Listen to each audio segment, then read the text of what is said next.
So, a dear friend asked me a great question the other day, and it's something that I think is so relevant that I wanted to share it here.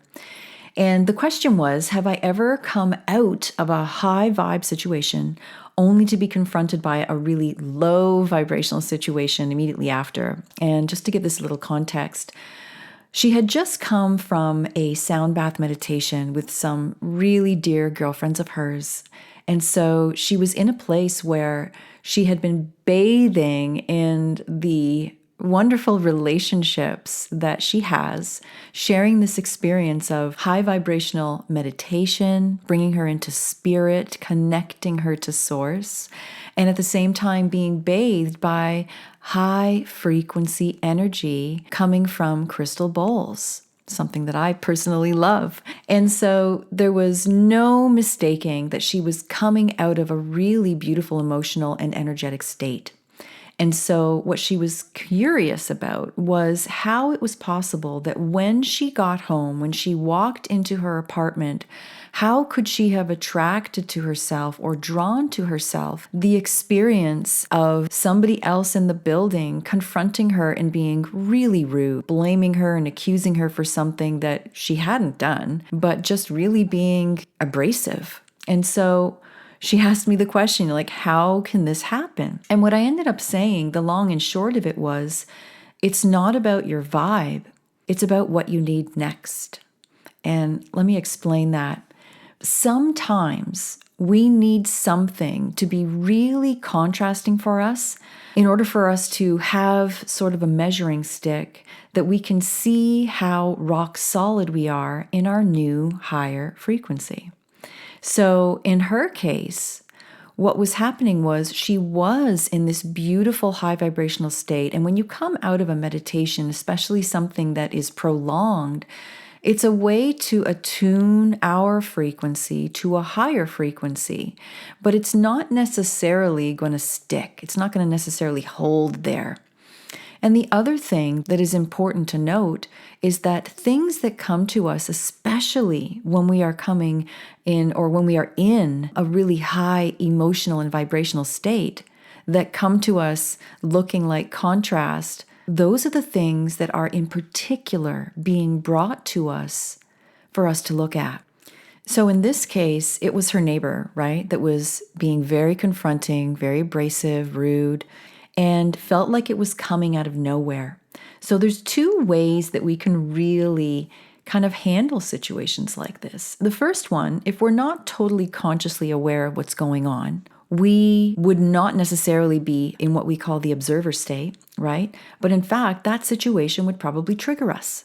And especially if there is anything that is active, still active within us in the way of a program or limiting belief system, that is going to be activated or triggered by the ego of the other individual. So what we would end up doing if we're not necessarily in that observer state is we'd end up pointing the finger, looking outward at them, trying to figure out why they just did what they did. Now, if we were in a more conscious state, we would probably handle it a little different. And when I say being in a conscious state, I don't mean that from a place of judgment. It's just sort of knowing where we're at in any moment. This is a journey of evolution, and we are always on our way to the next level, the next rung in the ladder. So this is not about judging ourselves or making it sound like you are being judged if you have been in a similar situation and we're not in the observer state. But if we are in a more conscious state, we handle those situations a little differently. And this is kind of where we want to get ourselves to. We would be observing.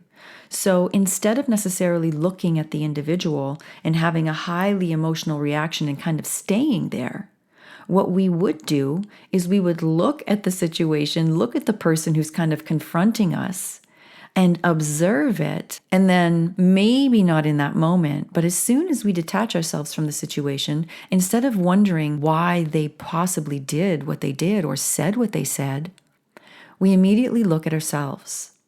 We look inward and ask ourselves, their comments or the thing that they just did it shake me out of my, let's call it, high vibrational state that I was just in?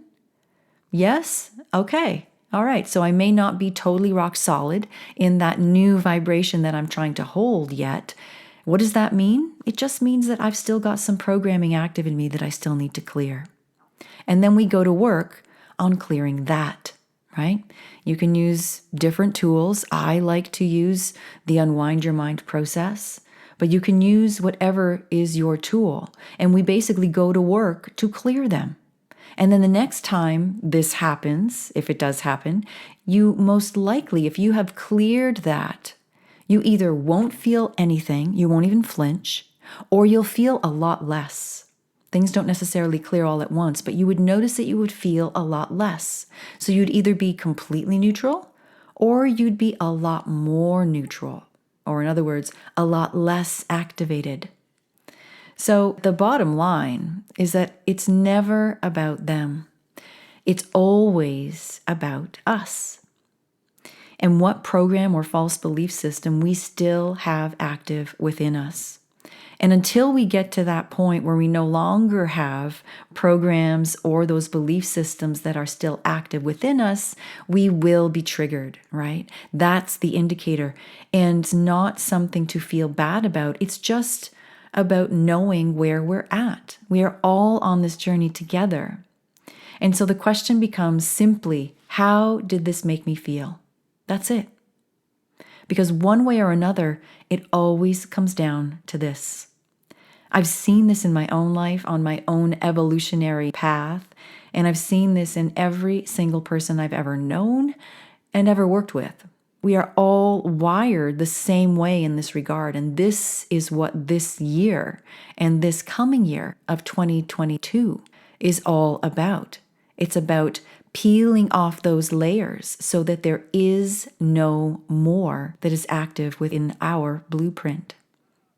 So the next time you get hit with a big dose of low vibrational energy or a really obnoxious or startling lower frequency kind of situation, especially if you are just coming out of something that you feel so good, so aligned, just know that whatever is presenting to you, especially if you are in a really high vibing place before it presents, it's just asking you to not look at the person who is delivering it, the messenger, so to speak.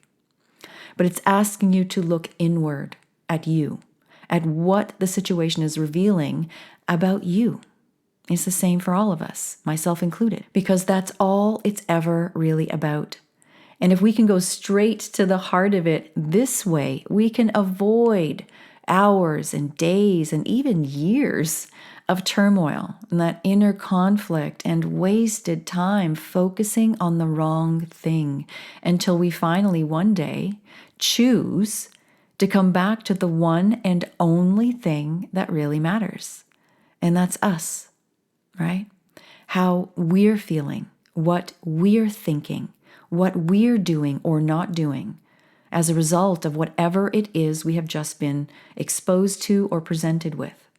And we do this not from a place of judgment or guilt towards ourselves, but from an awareness that if we really do create our reality, then by pointing the finger inward is the only way we can take full responsibility for it and then step fully into being all that we came here to be, right?